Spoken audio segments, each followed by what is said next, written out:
Selamat pagi teman-teman, perkenalkan nama saya David Valencia dari Sekolah SD Budi Mulia Pangkal Pinang, Provinsi Bangka Belitung.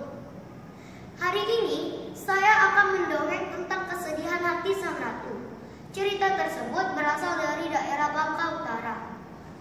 Suatu ketika di negeri Bangka Utara akan diadakan upacara adat yang dilaksanakan 7 hari lepas setelah masa panen raya.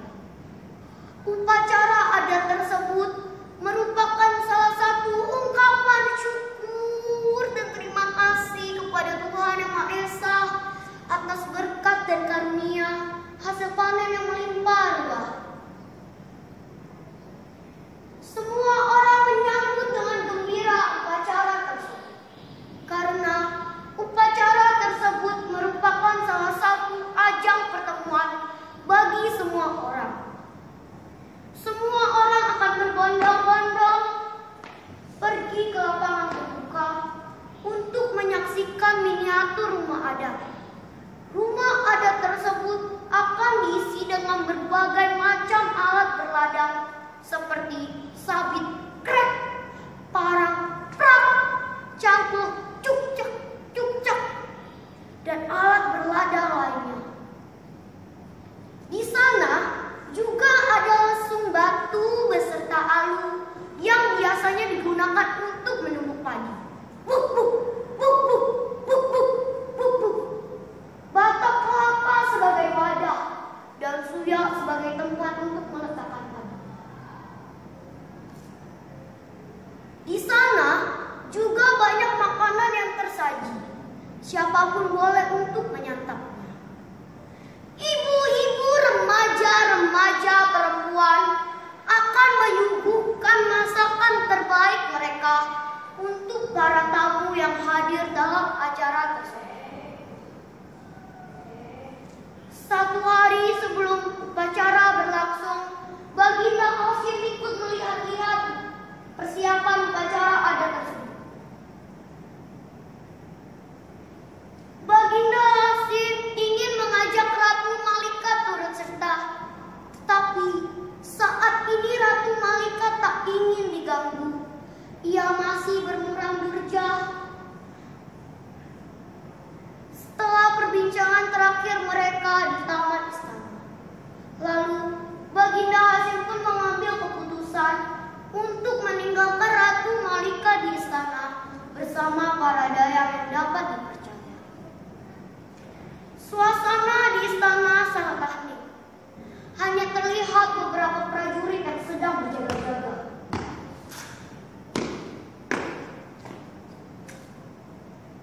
Ratu Malika duduk di kamarnya, bertopang dagu menakutkan kedua tangannya. Sudah cukup lama Baginda Hasyim meninggalkan Ratu Malika di istana, tetapi Ratu Malika masih bersedih di istana.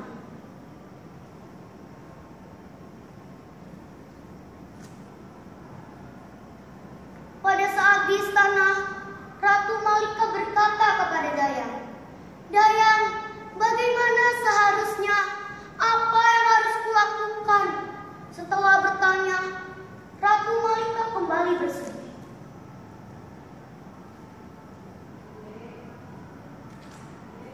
Ia menolak semua hidangan yang disajikan para dayang. Lalu Ratu Malika berkata, "Dayang, untuk makan pun aku tak bernafsu lagi." Lalu dayang berkata, "Hijau nian si daun suji, guna mengharum bubur berwarna. Makanan lezat telah tersaji, semoga tuanku terbit selera." Dayang biru menatap Ratu Malika dan berkata dengan berhati-hati kepadanya, "Ampuni hamba, tuanku. Ini adalah makanan kesukaan ratu.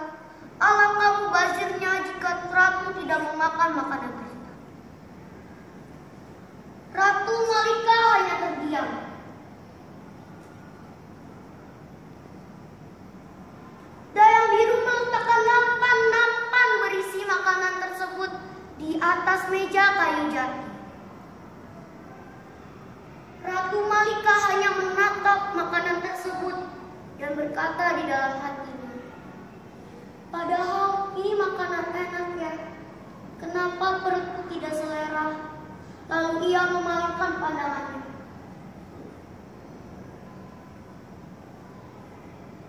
Lalu Dayang Biru memberikan saran kepada Ratu Malika. "Tuanku, bagaimana kalau esok tuanku turut serta dalam acara tersebut? Siapa tahu tuanku akan merasa lebih baik jika bertemu dengan banyak orang." Ratu Malika hanya terdiam dan menatap cermin yang ada di kamarnya. Ia melihat wajahnya dipenuhi oleh gurat kesedihan.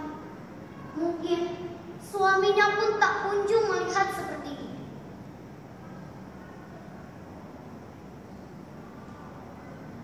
Beberapa saat, beberapa detik pun berlalu. Ratu Malika kembali tersenyum sembari dan berkata kepada Dayang, "Baiklah Dayang, besok engkau tangani aku dalam acara tersebut." Senyum mengembang di bibir Dayang Biru. Dayang Biru pun berkata, "Baiklah tuanku, apapun yang tuanku inginkan untuk acara besok akan kupersiapkan." Lalu Dayang Biru bersyukur kepada Tuhan. "Tuhanku, terima kasih. Tuanku tidak bersedih lagi." Ratu Malika membalas senyum Dayang Biru dan berkata kepada semua dayang, "Semoga hari-hari esok lebih cerah daripada kemarin-kemarin." Sekian dan terima kasih cerita dari kami.